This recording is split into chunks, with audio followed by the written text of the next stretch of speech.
Amen. Gloire à Dieu, Seigneur. Merci, Tout-Puissant. Bienvenue à cet instant à l'émission Prière inspirée. Et nous allons, pendant cette semaine, vivre un moment fort. Et surtout que la rentrée va commencer. J'aimerais qu'on commence l'année scolaire. L'année scolaire va commencer. La reprise scolaire va commencer. Que vous reprenez votre année scolaire sous la grâce de Dieu avec tout ce que vous savez à l'instant. Et c'est important, mes chers amis, les bien-aimés, qu'à cette occasion, nous puissions passer un temps fort dont le sujet est particulier, exceptionnel, sur les dimensions de l'onction. On a besoin que Dieu nous donne son onction. On a besoin d'être loin dans tout ce que nous faisons, tout ce que nous avons comme rôle, poste, responsabilité, mission, mandat, devoir, service. Et j'aimerais à cette occasion prier, demander au Saint-Esprit de nous conduire à cet instant précis. Parce que je suis persuadé d'une chose, le rendez-vous de Dieu est total, propre, pur. Et Dieu a quelque chose pour chacun de nous. Dieu a quelque chose pour chaque famille. Dieu a quelque chose pour toi. Ce que tu es dans un moment d'épuisement, fatigué, et tu attends un signe de Dieu. Tu attends le go de Dieu. Tu attends l'approbation. Tu attends la puissance du Saint-Esprit. Tu attends le toucher de Dieu, l'intervention divine de Dieu. Tu attends que Dieu te fasse grâce et que te pousse dans son action illimitée de sa plénitude et de sa bonté. Ça fait des années que tu attends quelque chose. Des années où tu es épuisé, fatigué, où tu tournes en rond, tu as l'impression de refaire les mêmes choses. Ça fait des années où tu n'en peux plus, où tu as épuisé toutes tes réserves, toute ta capacité, toutes tes limites. Tu as fait tout ce que tu pouvais. Tu as essayé de tout. Tu as agi en tout, mais tu as l'impression de faire du surplace. Et tu vas voir, la Bible dit quoi? À partir du moment où l'onction de Dieu est sur ta vie, tu as comme un élément propulseur qui te pousse à quelque chose de nouveau, quelque chose de fort, où tu te rends compte que, waouh, ce qui était une barrière pour toi devient un escalier, un tremplin pour que tu puisses aller loin. Donc je vais prier pour que Dieu puisse agir dans ta vie, parce que pendant que je suis en train de faire cette émission devant toi, pour toi, je ressens dans mon cœur un essoufflement, une sorte de fatigue, une sorte de découragement, de faiblesse, d'un manque, d'une attente. Je sens au fond de toi un déclic que tu attends que Dieu puisse agir. Je sens au fond de toi là, là, les armes, le courage, la détermination que tu avais, c'est comme si tout s'est effrité. Mais le Seigneur est souverain dans ta vie. Je veux prier. Prier pour que ce qui t'avait été vidé, tes réserves qui étaient complètement vidangées, saccagées, soient restaurées. Je priais pour que ce que tu n'arrivais jamais à accomplir, à réaliser, que Dieu le fasse. Et je sais aussi que je dois prier parce que je sais qu'il y a certaines personnes, à ce moment précis, qui sont fatiguées de pleurer aussi. Ils pleurent en cachette. Ils se lèvent par moments, ils essuient leurs larmes. Pour ne pas que ça se voit. Mais je sais que tu as passé des nuits blanches, des nuits jaunes, des nuits rouges, des nuits bleues, des nuits vertes de toutes les couleurs. Il n'y a même plus de définition pour exprimer ce que tu vis toi seul. Mais je vais prier aussi pour que notre Dieu, qui sait toutes choses, qui voit toutes choses, ça me rappelle un peu la prière exprimée de Batimée. Batimée avait la rage, l'engagement, le désir, la détermination de crier au Fils de Dieu parce qu'il était fatigué d'être à la même place. Et il a eu l'occasion d'entendre que le Fils de Dieu passait par là. D'autant plus qu'il sait qui est le Fils de Dieu. Parce qu'il a fait une appellation, une expression qui montrait qu'il avait une vraie recherche sur ce Dieu, le Dieu puissant. Il a dit « Fils de David ». Les gens l'appelaient Emmanuel, Dieu est avec nous. D'autres disaient Jésus de Nazareth, d'autres disaient le fils de Joseph, le fils de Marie. Mais lui, il a dit Fils de David. Parce qu'il sait une chose. Si un jour, le fils de David passait devant chez lui, si un jour, il avait l'occasion de voir, de rencontrer le fils de David, il sait que le fils de David, quand il fait alliance ou sujet de David, c'est parce que David a combattu Goliath. David a fait tomber Goliath. David a vaincu les ours, vaincu les lions. David, ce n'est pas n'importe qui. Il savait que si ce fils de David était là, il allait prendre position et faire tomber le Goliath de sa maladie, les murailles de sa souffrance. Ouais. La vue obstruée par la maladie allait tomber. L'aveuglement qui était en lui allait sauter. Il était déterminé, il savait qu'un jour, il se disait, certainement c'était une aspiration, un rêve caché au fond de lui. Oui, mes chers amis, il y a des choses qu'on n'exprime pas. Il y a des choses qu'on ne dit pas. Il y a des choses, souvent, c'est tellement lourd, c'est tellement dur qu'on ne trouve pas de mots pour l'exprimer, ni pour le partager. Et le moment où on est tellement seul, souvent, dans le combat et dans la lutte, qu'on ne trouve même pas quelqu'un, une oreille suffisante pour pouvoir accueillir ce qu'on va dire. On ne trouve pas de confident pour pouvoir partager. Et celui sur qui on pouvait compter aussi a ses failles, a ses propres problèmes. On est tellement souvent dans des besoins et souvent tellement appauvris dans ce que nous vivons, tellement mal en point, tellement desséchés, tellement faibles, que par moments on a besoin de confiance, on a besoin d'être rassuré, on a besoin de soutien, on a besoin de restauration, on a besoin d'énergie, on a besoin de courage, on a besoin d'un coup de pouce et cela ne vient pas. Et souvent ça vient encore accumuler d'autant plus quand on ne demande pas à la bonne personne ou la personne sur qui on pensait qu'il se retrouve être incapable, soit de nous aider financièrement, de nous soutenir, on se retrouve encore plus mal. Ou on vient encore ajouter à ce qu'on vit, qui est déjà difficile. C'est pour ça, je veux à l'instant, à cette occasion, à cette émission, que tu comprennes une chose dans cette dimension de l'onction, que Dieu t'a oint, Dieu t'a choisi. Je vais encore prier et encore prier pour que le Saint-Esprit puisse se tourner vers toi. Le Saint-Esprit qui arrive, qui descend en toi, afin de te donner la capacité de Dieu, l'impact et l'œuvre de Dieu, l'action du Saint-Esprit. Et oui, mon pays a besoin de toi. Nos familles ont besoin de toi. Nos maisons ont besoin de toi. Nos collègues ont besoin de toi. Nos parents ont besoin de toi. Nos enfants ont besoin de toi. S'il te plaît, Seigneur, fais quelque chose. Fais quelque chose pour que, Seigneur, tu sortes tes enfants de ce moment difficile. Père, seule ton onction nous donne le cachet. Seule ton onction nous donne la grâce. Seule ton onction, Seigneur, nous régénère davantage. Seule ton onction nous remplit. Seule ton onction, Seigneur, nous révèle de ton vrai manteau. Seule ton onction nous donne la capacité de revenir avec assurance. Ça nous rappelle quelque chose lorsque Élie et Élisée, lorsque Élie est parti à l'autre côté du Jourdain pour son enlèvement, il y a un homme qu'on appelle Élisée. Il est parti avec. Il a traversé le Jourdain avec. Mais quelque part, par moment, lorsque je lis ce verset, je me dis, il pouvait avoir un moment d'interrogation. Parce que passer au Jourdain avec Élie, qui a pu frapper l'eau et l'eau s'est coupée en deux. Mais si au retour, on n'a pas le manteau, si au retour, on n'a pas cette onction, comment on revient?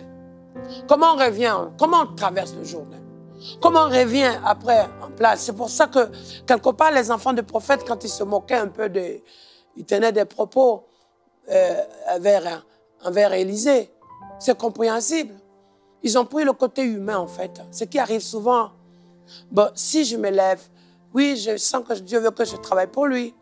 Oui, je sais qu'au fond de moi, j'ai envie de faire des choses. Mais si ça ne se fait pas, ouais. On parle de témoignage de résurrection, ok. Mais si la personne ne ressuscite pas, on parle de témoignage de miracle, de guérison. Mais si le malade n'est pas guéri, on parle de témoignage de la puissance du Saint-Esprit. Mais si là, quelque chose n'est pas fait, qu'est-ce que je fais? D'autant plus qu'on en connaît beaucoup où il n'y a pas eu d'événements changeants. D'autant plus qu'on connaît beaucoup où ça a été, les gens ont attendu et il n'y a pas eu de solution. Sauf que il faut comprendre que l'exception de Dieu se manifeste dans l'onction. Il dit, l'Esprit du Seigneur est sur moi. Il m'a oint. Dans le livre d'Ésaïe, oh my God.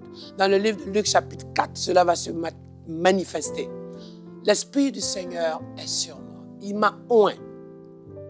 Il m'a oint pour libérer les captifs. Il m'a oint. L'Esprit du Seigneur est sur moi. Il m'a oint. Ça veut dire, il m'a donné son onction pour faire son œuvre. Oui, les 5 dimensions de l'onction, c'est pour que vous compreniez que quand on parle de dimension de l'onction, c'est Dieu permet qu'en fait, tu sortes de tes limites, la dimension de tes limites, l'environnement de ton incapacité, l'environnement de tes habitudes, l'environnement de ta faiblesse, l'environnement de ton échec, l'environnement de ton combat, pour entrer dans le mot où, là, c'est Dieu qui combat pour toi. Là, c'est Dieu qui agit pour toi. Là, c'est Dieu qui te conduit. Là, c'est Dieu qui te dirige. Là, c'est Dieu qui te révèle. Là, c'est Dieu qui agit en toi. Là, c'est Dieu qui opère sa puissance. Là, c'est Dieu qui met tout en ordre dans ta vie. Quand tu es loin, c'est un peu comme si quelqu'un a été investi.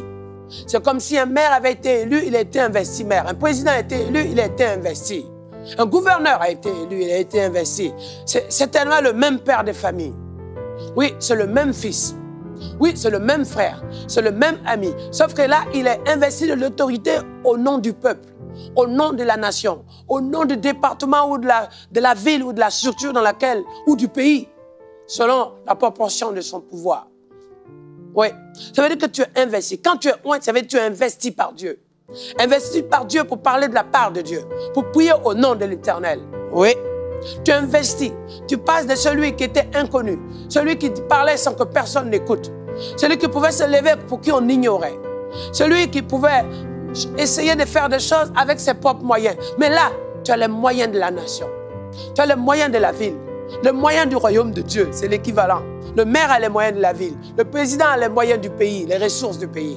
Mais toi, tu es loin par Dieu, tu as les ressources de l'Éternel, tu as les moyens de l'Éternel. Je vais prier, prier pour que cette onction soit pour toi. Cette onction, tu es part. Je vais prier pour que cette onction t'amène désormais, afin que tu ne marches plus avec tes réserves, mais tu marches avec les réserves de l'Éternel. Un peu comme cette prière qui a été exprimée par David. Enfin, ce combat, cette expression en face de Goliath. Tu viens contre moi avec la lance et le javelot. Mais moi, je viens contre toi avec le bras de l'Éternel. Oui, mes chers amis. C'est à partir de ce moment quelque chose, je vais avoir ce qu'on appelle comme un virage. Tu rentres dans une autre étape, une dimension. Tu touches quelque chose de jamais vu. Où Dieu prend le contrôle de ta vie. Où la main de Dieu est manifestée sur ta vie. Où le toucher de Dieu prend la direction de ta vie. Où l'inspiration ne vient pas de ton expérience, de ton savoir-faire. Mais ça sort de nulle part. De quelque part d'autre. D'une réserve illimitée. Ouais, c'est les anges de Dieu qui te les amènent. Ouais, c'est le Saint-Esprit qui crée le dépôt en toi. De sorte que de ce dépôt, ouais, de cette réserve, quelque chose est en train d'émerger. Quelque chose est en train de couler. Quelque chose est en train de se propager. Quelque chose est en train de se manifester. Oui, je vais prier pour toi. Pour que cette dimension de l'onction, tu vives cette réalité de la gloire de Dieu. Dans cette dimension de l'onction, que tu puisses savoir que le Seigneur a pris la chose en main sur ta vie. Pour ton enfant, il a pris en main. Pour ta santé, il a pris en main. Pour ton pays, il a pris en main. Pour ta famille, il a pris en main. Pour ton travail, il a pris en main. Pour tes projets, il a pris en main. Pour ta destinée, il a pris en main. Pour ta promesse, il a pris en main. Pour ton avenir, il a pris en main. Et il va te montrer davantage que même ce que tu ne sais pas, ce que tu n'imagines même pas. La Bible dit quoi dans le livre d'Éphésiens chapitre 3? Dieu va nous donner même au-delà. Car souvent, on ne sait pas qu'est-ce qu'on doit demander. On demande des choses pour lesquelles nous savons à l'instant T, maintenant, qui est notre sujet. Et on essaie de projeter certaines choses qui arrivent parce qu'on se dit, ouais, ce serait bien qu'on l'ait. Mais Dieu, lui, qui nous a créés, il sait ce qui nous convient. Il sait ce qui est pour nous. Il sait ce qui nous appartient. Dieu crée chacun avec une destinée, avec un plan. Dieu crée chacun avec un programme. Dieu crée chacun avec un chemin, une voie. Dieu crée chacun avec une prédestinée. Mais cette onction, tu vois, quand tu as l'onction sur toi, ce n'est plus que tu fasses ce que tu veux, mais que tu sois désormais l'homme de la situation, la femme de la circonstance. Que tu sois l'instrument agréable à Dieu. À partir de l'action du Saint-Esprit sur ta vie qui te consacre et qui te donne cette onction, désormais tu ne t'appartiens plus. C'est pour ça que la Bible dit on ne touche pas loin de l'Éternel. Mais il faut comprendre dans le sens propre du mot. Quand on dit ne touche pas à loin, oublie le ne touche pas. On parle de loin de l'Éternel d'abord. Ça veut dire quand tu es loin, si on te touche, on a touché Dieu. Quand on t'attaque, on attaque Dieu. Quand même quelqu'un se lève contre toi, confie-le au Seigneur, le Seigneur s'en occupe. Même quand tu te retrouves dans une sorte de brume où tu ne comprends rien à ce que tu vis, laisse ce moment au Seigneur. Fais confiance en Dieu. Ne t'occupe pas.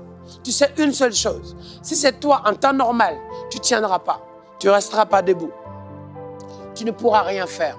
Tu ne pourras pas résister. Tu ne pourras pas encore continuer encore à surmonter, à supporter. C'est plus fort que toi. Si c'était tes propres initiatives, tu ne tiendras pas le coup. Tu ne resteras pas longtemps vivant. Tu ne pourras pas supporter cette douleur et cette épreuve. Si c'est tes propres forces, tes propres initiatives, la persécution qui arrive, tu ne pourras pas supporter. C'est trop fort pour toi. Mais comme tu sais une chose, c'est Dieu qui est avec toi. Derrière toi, c'est Dieu. Devant toi, c'est Dieu. À côté de toi, c'est Dieu. Tout près de toi, c'est Dieu. En toi, c'est Dieu. Et c'est sur lui que tu t'appuies parce que tu sais que il y a des choses par moments tu ne comprends pas, tu ne maîtrises pas.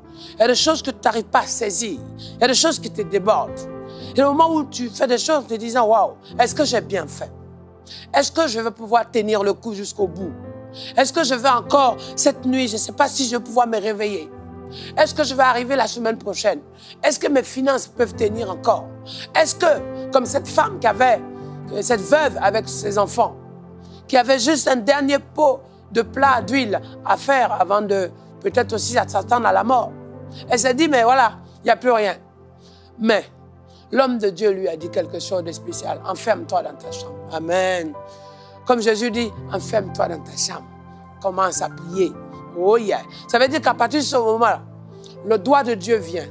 L'huile que tu avais va commencer à grandir, va commencer à se démultiplier. Parce que quand Dieu met son doigt, quand Dieu met son huile, quand Dieu met sa grâce, quand Dieu vient mettre sa goutte d'onction sur ta vie, eh oui, c'est comme de l'huile, vous voyez, ça se répand, ouais, ça se répand. Il dit, oins-le, oins Élisée. Dieu dit à Élie, oins Élisée, oins-le. Ce serait plus celui qui sera le berger des animaux. Il ne va pas être celui encore qui sera toujours dans le champ des bétails.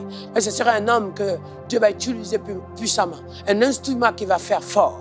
Qui va se lever dans une génération d'incrédulité, de peur, de crainte. Où les gens sont dans les doutes. Ils ont l'habitude de vivre les doutes. Ils ont l'habitude de vivre l'interrogation. Toujours une vie perplexe. En train de l'incertitude. Qu'est-ce qui va se passer? Comment je vais faire cette année? Maintenant on est là, c'est déjà la rentrée là, ok? La rentrée scolaire, la reprise des activités pour le monde de l'éducation nationale ou pour d'autres qui reviennent de vacances. Mais d'ici la fin d'année, qu'est-ce qui va se passer? Est-ce que le corona ne va pas me faire de dégâts? Est-ce que la maladie, est-ce qu'avec ce que j'ai, le manque de... Déjà, je suis fragile en respiration. Je n'ai pas de moyens pour me soigner. C'est difficile. Je n'ai pas suffisamment la force parce que j'ai des problèmes cardiaques. Toujours est-ce que. Mais ton Dieu te dit, quand il te oint, quand il te donne son onction, c'est pour que dans cette onction-là, tu sois en mesure de faire, pas ce que tu as l'habitude de faire, mais de faire selon la capacité de Dieu. Dieu va te tenir en main. Il va t'emmener là où lui veut que tu ailles pour ce qu'il veut choisir de faire. Thomas dit, oh my God. Il dit quoi à Jérémie? Il dit, je t'ai choisi. Tu es mon serviteur. Et Jérémie dit, Seigneur, mais je ne sais point parler. Je ne sais pas quoi dire. Ils vont me faire du mal. Mais c'est ça.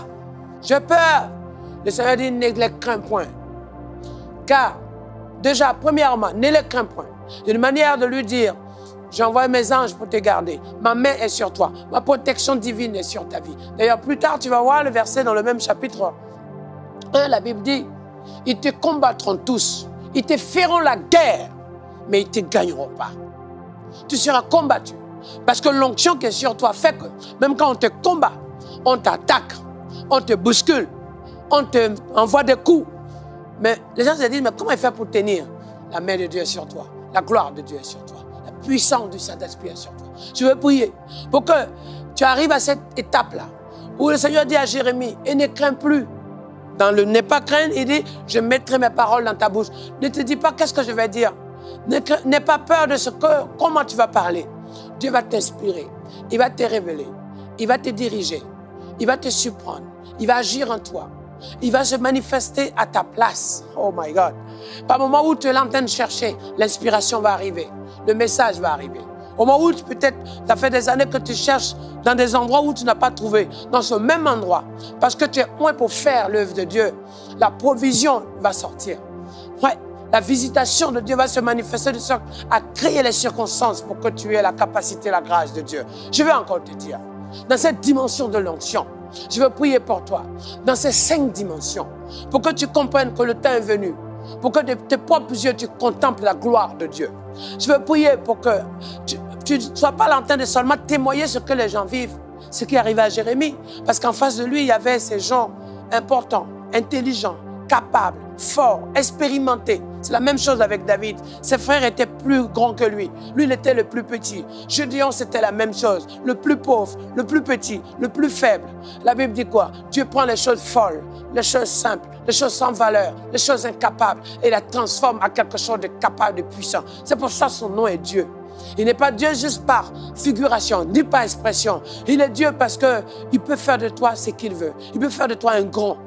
Sortir de nulle part, d'inconnu, de quelqu'un qu'on n'imagine jamais, sur qui on n'aurait jamais parié, pour qui on n'aurait même pas mis un seul sou pour dire oui, je crois que telle personne est telle chose. Jamais. Tu n'as jamais existé pour certains. On ne t'a jamais calculé. On t'a même méprisé. On t'a même ignoré. On ne t'a pas supporté. On ne t'a jamais accepté. On ne t'a jamais reconnu. Mais Dieu dit, je fais de toi, comme il a dit à Pierre, je fais de toi. Pierre, c'est sur toi que je bâtirai mon église. Dieu choisit toujours. Dieu se choisit toujours. Dieu ne te choisit pas parce que tu es fort. Dieu te choisit pour te rendre fort. Dieu te oint pour te rendre capable. Dieu te oint pour t'utiliser. Dieu te oint pour se servir de toi. Dieu te oint pour te donner sa réserve. Dieu te oint pour te mandater. Dieu te oint pour pouvoir te surprendre. Dieu te oint pour pouvoir remplir ta vie. Dieu te oint. Les 5 dimensions t'amènent à de sorte que il n'y a plus rien de toi qui reste en place dans les situations dans lesquelles tu te trouves ou devant lesquelles tu vas être en face. Mais pour qu'à la place, on voit Dieu. Oui, on dit bon.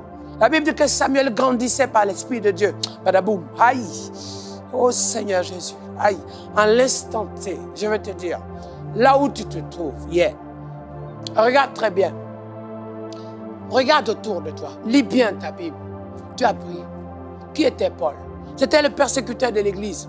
C'était un homme considéré dans la catégorie des criminels le niveau le plus élevé. C'était quelqu'un qui était engagé à freiner les autres. Et Dieu va le prendre là pour faire de lui un serviteur de Dieu. Regarde très bien. Regarde qui est Moïse.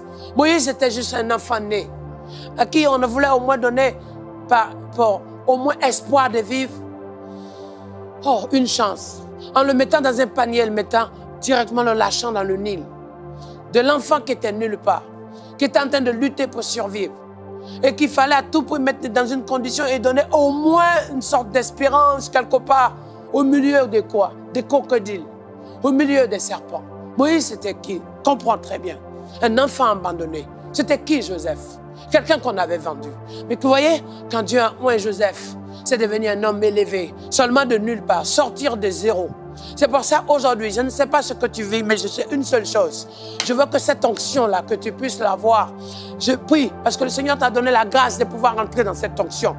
Oui, mais quand Dieu a oint Moïse, quand Dieu a oint Joseph, quand Dieu a oint David, à qui on avait donné seulement un plat pour aller donner à ses propres frères, pour les assister dans leur service. Mais c'est lui que Dieu va utiliser. Je vais vous dire une chose. Qui est Jésus de Nazareth lui-même? C'est quelqu'un qui est né au milieu des bêtes. Quelqu'un qui est né d'une femme, une fille inconnue, juste vierge. Oui, oui. C'est qui? C'est qui tu es, toi? Qui es-tu aujourd'hui? Tu es celui sur qui on crache tout le temps. Celui pour qui on n'a aucune considération, ni aucun respect. Peut-être parce que tu n'as pas de moyens. Peut-être parce qu'aujourd'hui, tu n'as pas le poste. Tu n'as pas un grand diplôme. Tu n'as pas un grand nom. T'inquiète pas. Le Seigneur a dit à Abraham dans le livre de Genèse chapitre 12, « Je rendrai ton nom grand. » Il n'était pas grand. Son nom était inconnu. Oh my God. Son nom était presque rien, faible, ridicule. Oui. Inconsidéré. Oui. Sans une quelconque considération. Mais Dieu dit, je vais rendre ton nom. C'est Dieu qui rend ton nom. C'est parce qu'il t'a oint qu'il rend ton nom grand. C'est parce qu'il t'a oint qu'il te donne d'être grand. C'est parce qu'il t'a oint qu'il t'emmène dans sa grandeur à lui. C'est parce qu'il t'a oint qu'il te qualifie dans sa grâce. C'est parce qu'il t'a oint que cette grandeur qui vient sur toi, personne ne peut l'enlever. Même dans les moments les plus difficiles que Moïse où du moins Abraham a passé, le moment de doute, de peur, cela a fait quoi? Cela a toujours amené à une repentance, à se tourner vers Dieu, de sorte que ce que Dieu a dit sur lui soit accompli. Un oint de Dieu, lorsque tu cries à Dieu, lorsque tu demandes faveur, il te fait grâce. Quand Dieu t'a oint, il savait que tu étais faible. Mais justement, il t'a oint pour que plus jamais tu sois encore faible. Plus jamais tu restes encore dans cette phase dans laquelle tu es habitué à vivre, ou dans une sorte de situation d'interrogation permanente. Dieu t'a oint pour que tu retrouves l'assurance. Dieu t'a oint pour que tu sois encore plus fort. Dieu t'a oint pour que tu puisses briller. Dieu t'a oint pour que tu sois dans une dimension d'élévation. Dieu t'a oint pour que tu puisses rayonner. Oh my God, je t'aime Seigneur. Dieu t'a oint pour que tu passes de l'inconnu à quelqu'un que Dieu, il dit quoi? Je ferai de toi un grand. Il dit celui qui te bénira, je le bénirai. Vous voyez, tu es tellement grand. Il dit, Abraham, je ferai de toi un grand. Quand Dieu te fait grand, quand Dieu t'a ointé déjà dans le processus de la grandeur, parce que l'onction de Dieu marque la différence. L'onction fait la différence. Entre celui qui est oint et celui qui n'est pas oint, la différence est claire. L'enfant qui est oint, l'enfant qui est choisi, l'enfant qui est qualifié, l'enfant qui est désigné, l'enfant qui a l'approbation de Dieu, même s'il a basal, même s'il est faible, même s'il n'est rien du tout, attention. La femme qui est oint, vous allez, on ne va plus rentrer dans les histoires de méthodes de féminité. Si Dieu oint cette femme, si Dieu a choisi cette femme, si Dieu a choisi cet homme, si Dieu a oint cet enfant, si Dieu a oint ce frère, si Dieu a oint celui pour qui peut-être l'approche ne parle pas, les renommées ne parlent pas, mais l'onction seule marque le sceau de Dieu. Je prie pour toi. Je prie pour que ton cœur soit disposé. Je prie pour toi pour que tu aies les réserves de Dieu. Je prie pour que l'huile coule à l'instant sur toi. Je prie pour que la plénitude de Dieu se manifeste. Que cette dimension dans laquelle tu as toujours rêvé, aspiré vivre, que Dieu puisse te manifester sa bonté et te montrer à quel point il n'a pas fini. Il n'a même pas encore commencé. C'est le début des choses. Et à cette première émission d'aujourd'hui, durant cette semaine, je veux que tu te prépares à recevoir ta part parce qu'en l'instant même, s'il te plaît, tu n'es plus seul désormais. Tu as l'approbation de Dieu sur toi. Et quand Dieu te oint, il te donne son manteau. Quand Dieu te oint, il te donne sa parole. Quand Dieu te oint, il te donne son esprit. Quand Dieu te oint, il te donne sa gloire. Quand Dieu te oint, il te donne son autorité. Quand Dieu te oint, il te met à disposition ses anges. Alors on se prépare dans l'onction de Dieu pour la suite de l'émission. Demain, Alléluia! Praise the Lord! Woo! Hey!